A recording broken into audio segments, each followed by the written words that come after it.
여러분들도 뉴스를 통해서 아시겠지만 지난 2월 24일이죠. 러시아가 우크라이나를 전방위적으로 침공하면서 명분 없는 전쟁을 시작한 지가 벌써 열흘이 되어가고 있습니다. 누가 봐도 상대가 안 되는 전쟁이었고 러시아가 쉽게 이기는 전쟁이라고 생각했는데 전문가들의 예측과 또 사람들의 생각과는 달리 제2의 군사 대국이라고 하는 러시아가 고전을 면치 못하는 형국으로 치닫고 있습니다.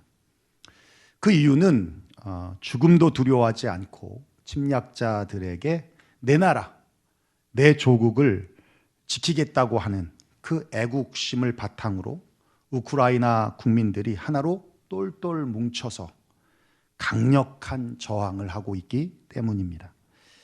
이렇게 전쟁이라는 두려움과 공포의 환경 속에서 국민을 애국심으로 똘똘 뭉치게 한 리더십이 있는데 바로 우크라이나의 대통령인 젤렌스키입니다.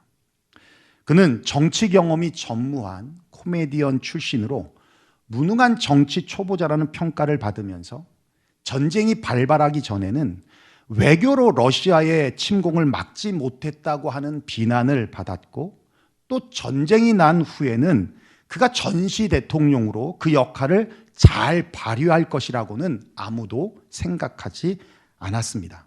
그런데 예상과는 달리 러시아의 목숨을 구걸하지도 않고 또 자신의 목숨을 구하고자 도망치지도 않았습니다.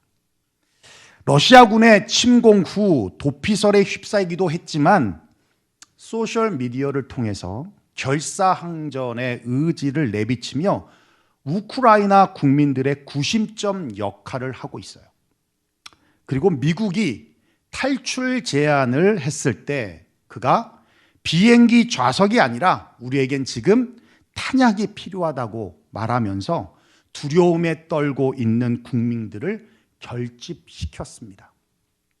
뿐만 아니라 전쟁으로 목숨을 잃을까 봐 겁이 나지 않느냐라고 하는 그런 기자의 질문에 있어서 그가 이렇게 말해요. 나도 사람이다.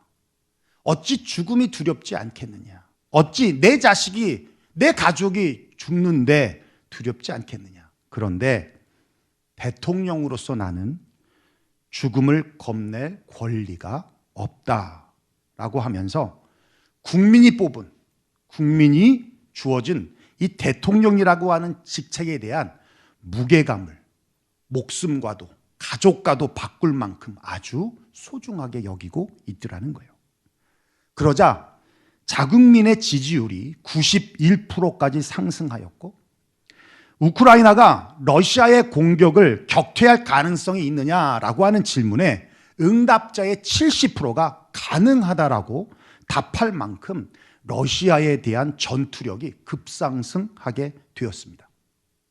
뿐만 아니라 전 세계도 이 젤렌스키 대통령의 리더십에 감동해서 사회, 경제, 예술, 문화, 스포츠 등 전방위 분야에서 반러시아, 탈러시아 행렬이 줄을 이었고 많은 나라들이 언더독으로 저항하고 있는 우크라이나를 위하여 무기 및 군수 물자를 아끼지 않고 지원하고 있습니다. 더 중요한 것은 모르겠습니다만 저만 그런가요?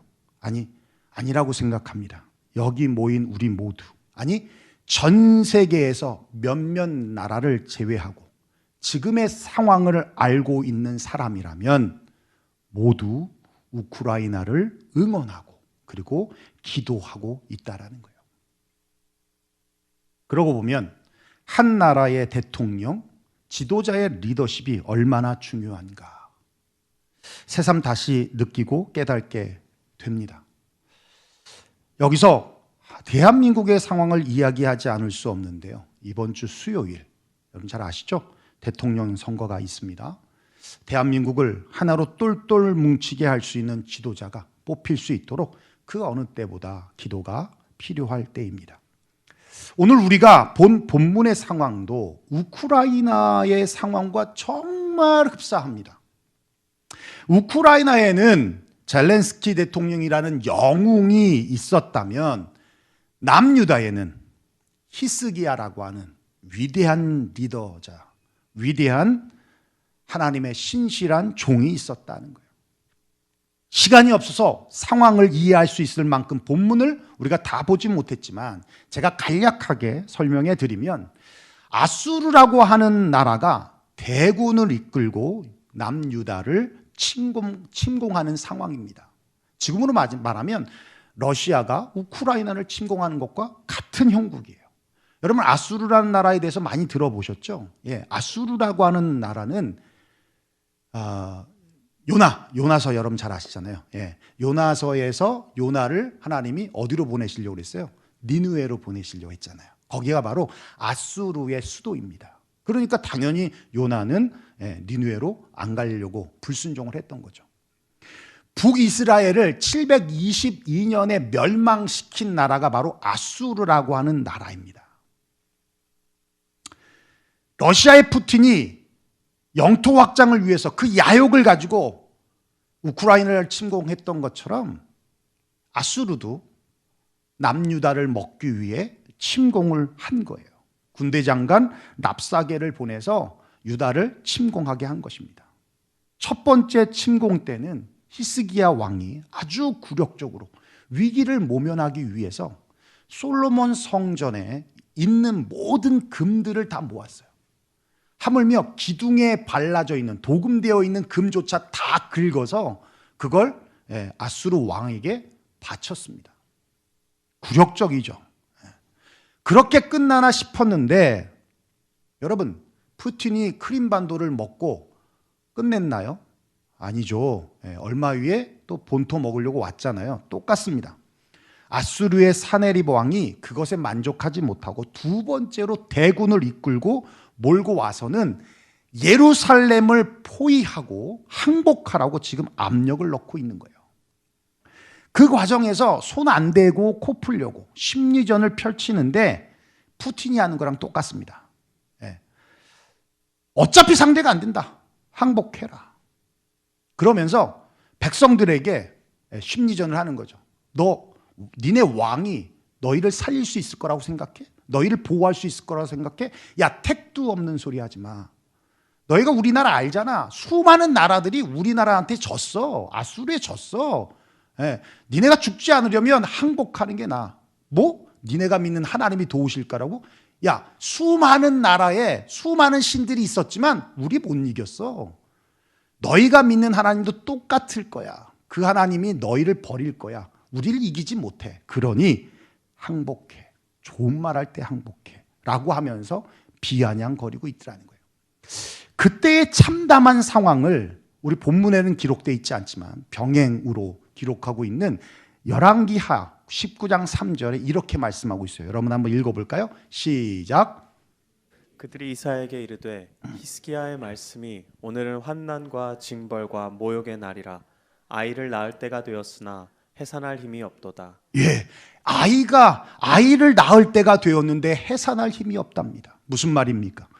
여인이 임신하여 출산할 때가 되었는데 아이를 낳을 만한 힘이 없다는 거예요. 출산하지 못한다는 거예요. 그러면 어떻게 되겠어요? 아이의 생명도 위험할 뿐만 아니라 모체인 엄마의 생명도 위태롭게 된다는 거예요. 이 말이 무슨 말이냐? 나라도 지금 위험하고 민족도 위험하다는 거예요. 둘 다 멸망을 당할 위기에 처해 있다는 겁니다. 히스기야 왕은 싸울 힘도 군사도 없다는 거예요. 항복하는 것이 피해를 최소화하는 길임에도 불구하고 히스기야는 항복하지 않았습니다. 그리고 이 문제를 하나님 앞에 가지고 왔어요. 본문 우리가 읽었어요. 19절 20절 한번 다시 한번 읽어볼까요? 시작. 그들이 예루살렘의 하나님을 비방하기를 사람의 손으로 지은 세상 사람의 신들을 비방하듯 하였더라. 이러므로 히스기야 왕이 아모스의 아들 선지자 이사야와 더불어 하늘을 향하여 부르짖어 기도하였더니 본문은 간략하게 기록하고 있지만 열왕기하 19장으로 다시 넘어가 보면 히스기야가 여호와의 성전에 올라갔다는 것을 알 수 있습니다. 19장 14절 15절 말씀인데요. 히스기야가 사자의 손에서 편지를 받아 여호와의 성전에 올라가서 히스기야가 그의 편지를 여호와 앞에 펴놓고 그 앞에서 히스기야가 기도하여 이르되, 히스기야는 굵은 베옷을 입고 성전으로 올라가서 아수르 사자에게서 온 이 비방의 모욕적인 편지를 하나님 앞에 펼쳐놓고 기도하였다는 거예요. 기도하기를 이렇게 시작합니다. 그룹들 위에 계신 이스라엘의 하나님 여호와여, 주는 천하 만국의 홀로 하나님이시라. 주께서 천지를 만드셨습니다. 그러면서 마지막 마치는 기도를 이렇게 합니다. 우리를 구원하셔서 천하 만국이 주 여호와가 홀로 하나님이신 줄 알게 하소서. 이건 단순히 우리의 승리가 아니라 하나님의 승리고 하나님의 온 천하에 드러날 기회라는 것을 히스기야는 하나님 앞에 기도하고 있더라는 겁니다. 뿐만 아니라 자기의 신복들을 시켜서 이사야 선지자에게 보냅니다. 그리고 지금의 상황을 설명하는 거예요. 그리고 중보기도를 부탁하면서 하나님의 뜻이, 하나님의 말씀이 어디에 있는지를 이사야를 통해 듣고 싶었습니다. 그러자 하나님이 이사야에게 말씀해 주셨어요. 그리고 이사야가 히스기야에게 말합니다. 열왕기하 19장 20절이에요. 읽어볼까요? 시작. 아모스의 아들 이사야가 히스기야에게 보내 이르되, 이스라엘 하나님 여호와의 말씀이 내가 아수르 왕 사네립 때문에 내가 기도하는 것을 내가 들었노라 하셨나이다. 예, 사네립 때문에 내게 기도하는 것을 내가 들었다. 결국 히스기야의 이 믿음의 기도를 하나님께서 들어주셨어요. 근데 놀라운 일이 일어났습니다. 놀라운 역사가 나타났어요. 하루아침에 자고 일어났더니 사네립 군사 18만 5천 명이 죽은 송장이 되어 있었고, 그로 인해 패배를 하여 돌아간 사네립 왕이 자기네 나라의 수도인 니느웨에 있는 신전에서 분향을 하다가 형제들에게 쳐 죽임을 당합니다. 결국 이 패배로 인해서 기세가 꺾여가지고 신흥 세력으로 올라오는 바벨론이라는 나라에 멸망을 당해요. 그리고는 아수르라는 나라가 역사에서 완전히 사라져버립니다. 오늘 우리에게 주시는 메시지는 한 가지입니다. 따라합시다. 들으시는 하나님. 들으시는 하나님. 하나님은 우리의 간구하는 기도에 귀를 기울이시며 응답하시는 하나님이라는 것을 믿고 또 믿으시기를 바랍니다. 2차 세계대전이 끝나고 얼마 되지 않았을 때의 일인데요. 한 여인이 식료품 가게에 와서 이제 얼마 남지 않은 성탄절을 앞두고 우리 아이들이 먹을 것이 없어서 그 가게 주인에게 먹을 것을 좀 달라고 간청을 합니다. 그래서 주인이 딱 보니 사정이 딱해 보이는 것 같아서 그냥 물어봤어요. 돈이 얼마나 있습니까? 물었더니 남편이 전쟁에 나가서 죽어가지고 돈을 벌 수가 없는 상황이라고. 그런데 기도밖에는 정말 제가 드릴 것이 없습니다 라고 그렇게 말씀을 하시는 거예요. 주인이 음식을 주려 했어요. 근데 자기도 모르게 그렇게 질문이 나간 거예요. 그러면 당신의 기도를 종이에 써서 저에게 주십시오. 그럼 제가 저울에 달아서 무게가 얼마나 나가는지, 그 당시에는 저울로 해서 이렇게 줬잖아요. 그러니까 저울을 달아서 무게가 얼마나 나가는지 보고 음식을 드리겠습니다 라고 한 거예요. 그 말이 끝나자마자 그 여인이 주머니에서 넣고 종이를 하나 꺼내 주는 거예요. 그리고 하는 말이, 어젯밤 우리 아이가 열이 나서 밤새도록 아이 옆에서 병간호를 하며 하나님 앞에 기도했던 것을 적었던 거라고. 그러면서 준 거예요. 주인이 받고는 그냥 진짜 툭 던진 말이었는데 주니까 그냥 저울에 올려놨답니다. 종이의 무게가 얼마나 나가겠습니까? 그리고는 자, 이 무게가 얼마나 나가는지 한번 봅시다. 그리고 빵 한 덩이를 올려놨더니 기울어지질 않는 거예요. 저울이. 이상하잖아요. 그래서 감자 한 봉다리를 올려놨더니 또 움직이질 않는 거예요. 주인이 당황을 했습니다. 그리고는 말씀드린 대로 이게 더 무거우니 봉지 한 봉지를 줄 테니 거기에 원하시는 걸 담아가지고 가십시오 라고 주인이 얘기를 했어요. 그래서 그 여인이 음식을 담아다가 이제 돌아가는 길에 연신 눈물을 흘리며 감사하다라고 고백하고 그러고 갔어요. 주인이 가만히 생각하니까 이상하잖아요. 그리고는 봤더니 저울이 고장 난 거예요.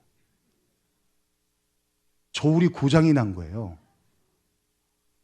그리고는 너무 의아해서 되짚어서 생각해 봤더니 조금 전까지 잘 쓰던 저울이 그때 마침 왜 고장이 났을까? 이게 정말 우연일까?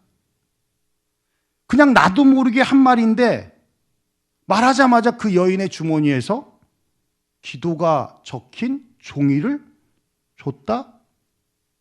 이게 정말 우연일까? 왜 나는 그런 말을 했을까? 이게 정말 우연일까? 라고 하면서 참 신기하다 생각하고 있을 때 부인이 적어준 종이를 펼쳐봤어요. 그랬더니 이렇게 써 있는 거예요.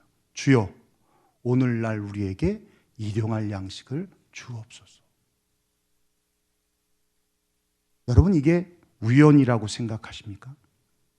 그래요. 세상 사람들이 볼 때는 우연이라고 말할 수 있어요. 그런데 믿음이 있다고 하는 우리가 우연이라고 말한다면 세상 어디에도 하나님의 역사하심을 찾을 수가 없습니다. 그러니까 하나님께서 응답하셔도 깨닫지 못하고 맨날 달라고 하는 거예요. 주셨음에도 불구하고. 그래서 주님이 말씀하시는 거예요. 아무것도 염려하지 말고 다만 모든 일에 기도와 간구로 너의 구할 것을 감사함으로 하나님께 아뢰라. 왜 구할 때 감사함으로 구하라고 말씀하십니까? 감사하지 않으면 맨날 달라고 하는 거예요. 주셔도 모르는 거예요. 우리의 기도를 드리고 계시는 주님임을 믿고 응답받은 줄로 믿고 기도해야 되는데 받아도 모르는 거예요. 그러니까 감사함으로 간구하라고 말씀하고 있는 겁니다. 그렇습니다. 하나님은 우리의 기도를 들으시는 하나님이시며 응답하시는 하나님이심을 믿으시기를 바랍니다. 이스라엘 백성들이 가나안에서 가장 힘이 센 하솔왕 야빈의 손에 20년의 학대를 받으면서 고통스럽게 살고 있었습니다. 그러자 기도하지 않던 이스라엘 백성들이 다시 기도하기 시작했습니다. 사사기 4장 3절에 보니까 이렇게 말씀하세요. 20년 동안 이스라엘 자손을 심히 학대했으므로 이스라엘 자손이 여호와께 부르짖었더라. 참 인내심도 깊죠. 20년 동안 참은 거야. 그리고는 이제서야 기도하는 거예요. 기도를 들으신 하나님께서는 사사로 드보라라는 여인을 보내셨고 모세에게 여호수아 장군을 붙여주셨듯이 바락이라고 하는 장군을 붙여주셔서 야빈의 군대와 싸우게 하셨습니다. 물론 이 전쟁도 우크라이나와 러시아와 같은 그런 싸움이었어요. 다윗과 골리앗의 싸움이었습니다. 여러분 20년 동안 야빈 왕의 식민 통치를 받았습니다. 무기를 만들 수 있었을까요? 그나마 싸울 수 있다고 하는 사람은 고작 이스라엘 편의 10,000명 정도였습니다. 반면에 야빈의 군대는요 900대의 전차가 있었어요. 이건 지금으로 말하면 탱크입니다. 그리고 잘 훈련된 무장군인이 10만 명도 넘었습니다. 드보라가 바락 장군에게 군인들을 다 모아 다볼산으로 집결하라고 합니다. 그렇게 모인 게 10,000명의 10,000명. 그러자 반란이 일어난 줄 알고 야빈이 군대 장관인 시스라에게 군대를 모아서 치러 가라는 거예요. 그래서 시스라가 전차 900대와 10만 명의 대군을 끌고 다볼산 밑으로 갑니다. 그 밑이 평야지대예요. 이스라엘 평야지대. 이제 한판의 전쟁이 시작됩니다. 드보라가 바락에게 말합니다. 하나님께서 내 손에 야빈의 군대를 붙였다. 그 말 한마디를 믿고 주저함 없이 다볼산 밑으로 이스라엘 평야를 향해 달려갑니다. 다볼산으로 내려간다는 것은 이스라엘 평야로 간다는 것은 죽으러 가는 것과 다름이 없었어요. 그런데 드보라가 주신 드보라에게 받은 그 말씀을 믿고 바락은 바락바락 우기지 않고 벼락같이 달려갔습니다. 바락의 이름의 뜻이 벼락이에요. 벼락같이 달려갔습니다. 그런데 놀라운 일이 벌어진 거예요. 사사기 4장 15절입니다. 한번 읽어볼까요? 시작. 여호와께서 바락 앞에서 시스라와 그의 모든 병거와 그의 온 군대를 칼날의 혼란에 빠지게 하심에 시스라가 병거에서 내려 걸어서 도망한지라. 아무것도 안 했습니다. 칼도 휘두르지 않았습니다. 그런데 달려갔을 뿐인데 난리가 났어요. 혼란에 빠졌습니다. 그리고 도망치기 바쁘게 되었습니다. 사사기 5장에 어떤 일이 있었는지 설명해 주는데 갑자기 하늘이 변하더니 하늘에서 폭우가 쏟아집니다. 기손강이 넘쳐버리고 강한 바람이 붑니다. 시스라 군대는 당황하게 됐습니다. 말이 놀라서 통제가 안 됩니다. 전차 바퀴가 진흙에 빠져서 움직이지 못합니다. 보병들은 믿고 있던 전차가 움직이지 못하니까 멘붕이 왔습니다. 앞에서는 바락 군대가 벼락같이 달려오고 말들은 통제가 안 되고 전차 바퀴는 빠져가지고 움직이지도 않고 그러자 죽지 않기 위해서 도망치기 시작했던 것입니다. 그러나 바락은 한 명도 살려주지 않았습니다. 사사기 4장 16절에 말씀하고 있습니다. 바락이 그의 병거들과 군대를 추격하여 하롯의 학고임에 이르니 시스라의 온 군대가 다 칼에 엎드려졌고 한 사람도 남은 자가 없었더라. 할렐루야! 완전히 전멸시킨 거예요. 여러분, 이게 우연입니까? 전쟁을 시작하고 막 달려갔더니 그냥 우연의 일치로 바람이 불고 하늘이 변하고 폭우가 쏟아지고 이게 우연입니까? 아니요. 이게 하나님의 응답입니다. 이게 하나님의 축복의 단비입니다. 보이지 않았던 하나님의 감추어진 무기였습니다. 사진 한 장 볼까요? 우크라이나의 수도 키이우로 점령하기 위해 가고 있던 러시아군의 행렬이 무려 64km에 걸쳐 있는데요. 오도 가도 못하는 며칠째 멈춰 있는 상황이라고 합니다. 그 이유는 기름과 식량과 보급품이 떨어졌기 때문이기도 하지만 라스푸티차 현상이라고, 이 현상은 보통 통상적으로 3월 말 혹은 10월 초가을 때 장마비가 그렇게 내리는데 해빙기에는 얼어붙은 땅이 녹으면서 완전히 늪으로 바뀌고 장마 때는 비가 많이 와서 그냥 평평한 땅이 늪으로 바뀐다는 거예요. 이런 라스푸티차 현상이 원래는 3월 말쯤에 일어나는데 지구온난화로 인하여서 올해는 3월 초에 시작된 거예요. 예년보다 빠르게. 그게 앞당겨져서 그래서 전차와 모든 차들이 거기에 빠져서 움직이지 못했다라고 전문가들이 말하고 있더라는 거예요. 그래서 키우를 바로 앞에 두고 25km 바로 앞에 두고 오도 가도 못하는 신세가 되었답니다. 여러분 아시겠지만 뉴욕타임즈가 지난 3월 4일자에 보면 사실 러시아가 우크라이나를 침공하고자 하는 날짜는 훨씬 전이었다라고 해요.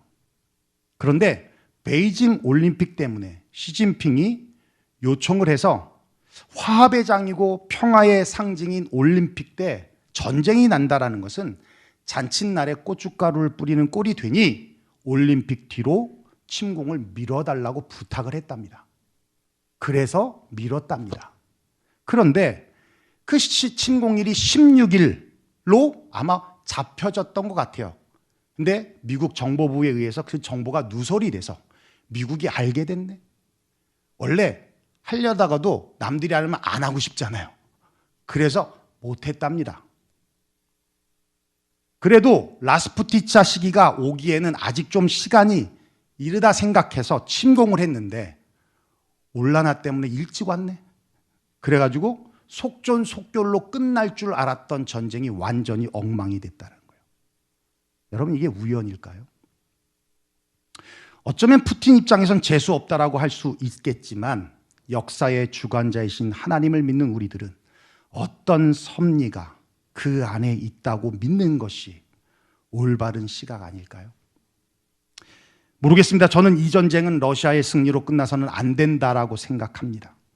전문가들의 말에 따르면 트럼프가 미국을 집권한 후 자국 우선 보호 무역 정책인 아메리칸 퍼스트를 외치면서 미국의 국제경찰 지위를 내려놓았다고 해요.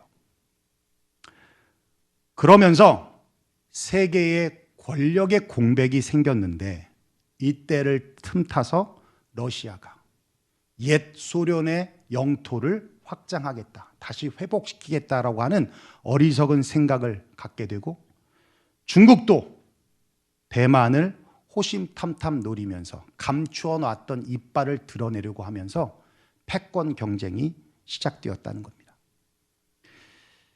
그런 상황에서 만약 지금의 전쟁이 러시아의 승리로 끝난다면 중국은 대만을 침공할 것이고 제2, 제3의 러시아와 중국과 같은 나라들이 나타날 것이 분명합니다.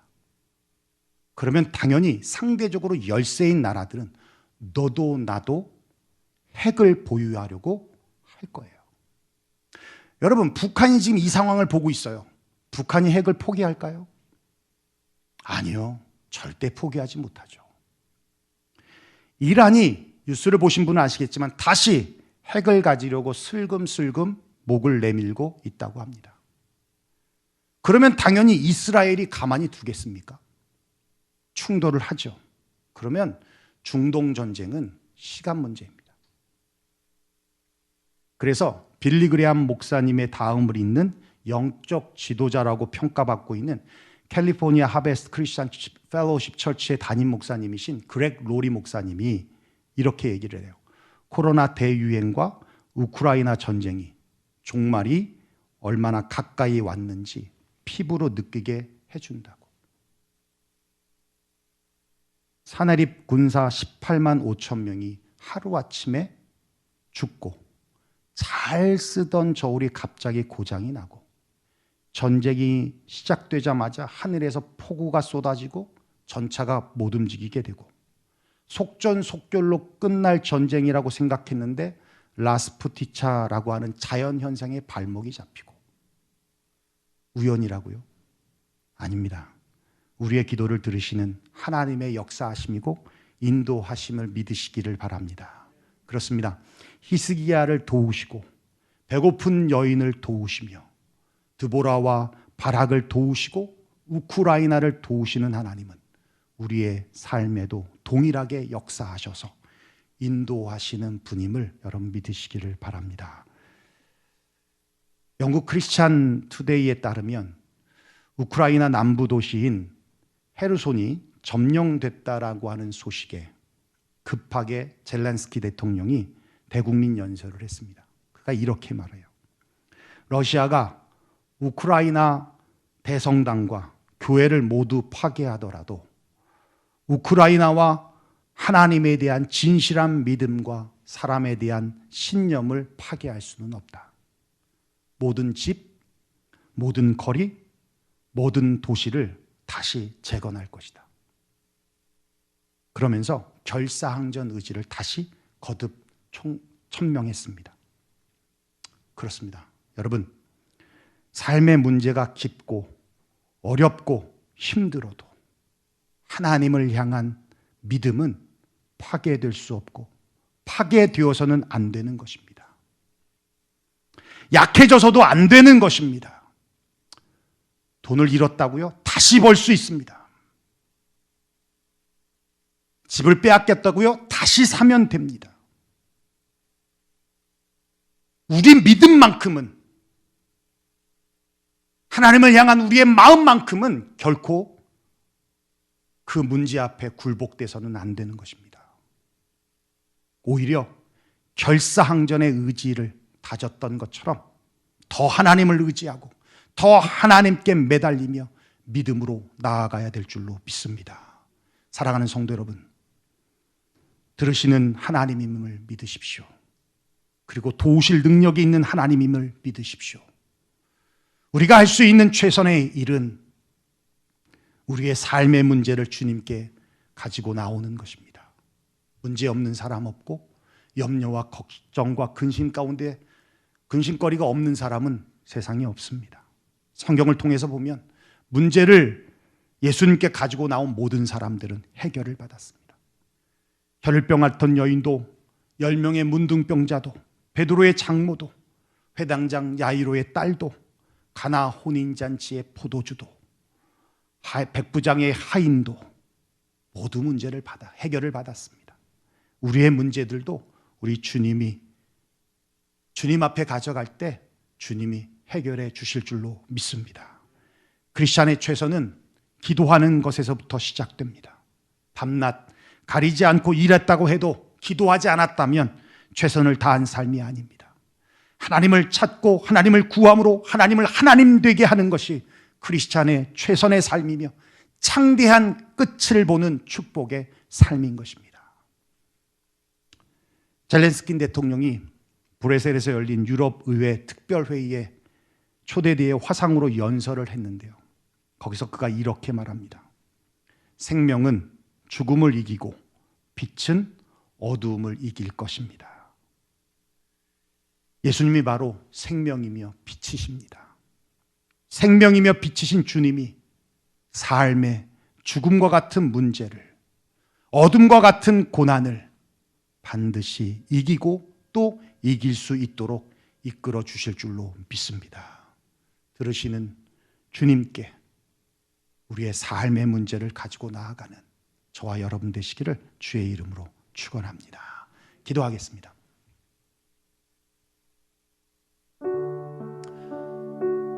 오늘 말씀 들은 대로 우리 함께 기도했으면 좋겠습니다. 말씀을 듣는 중에 아직 풀리지 않는 여러분의 문제가 떠오르신다면 시간 주님 앞에 그 문제를 놓고 기도하시기를 바랍니다. 20년 동안 고통은 고통대로 받으면서 기도의 자리로 나아가지 않았던 이스라엘 백성들의 어리석음을 되풀이하지 마시고 우리의 문제를 주님 앞에 정직하게 갖고 나아가면 우리의 기도를 들으시는 주님이 반드시 응답해 주시고 우리의 삶의 문제를 해결해 주실 것입니다. 뿐만 아니라 지금 고통 속에 있는 나라를 뒤로하고 피난을 간 사람들의 마음은 편하겠습니까? 그렇다고 남아있는 사람들은 편하겠습니까? 전쟁으로 인하여 가족을 잃게 된 수많은 사람들, 언제 죽을지 모른다는 두려움 속에 살고 있는 우리가 그 사람들을 그 자리에서 곁에서 보고 있지는 않지만 유튜브를 통하여 또 뉴스를 통하여 볼 때 우리가 할 수 있는 최선이 무엇이겠습니까? 여러분, 무관심하게 바라보지 마시고 그냥 분노가 치민다라고만 하지 마시고 여러분의 자리에서 기도해 주시기를 부탁합니다. 속히 그 땅 가운데 다시 평화가 돌아올 수 있도록, 다시 재건되어질 수 있도록, 푸틴의 모든 야욕이 잘못된 것임을 깨달을 수 있도록 위해서 기도해 주시기를 부탁하고, 이게 지구 반대편 어떤 나라에 영향을 미치지 않도록 또 다른 전쟁을 해도 되겠다라고 하는 어리석은 생각을 갖는 지도자가 없도록 위해서 기도해 주시기를 부탁합니다. 우리 말씀 들은 대로 함께 통성으로 기도하겠습니다. 고마우신 우리 아버지 하나님, 감사와 영광 하나님 앞에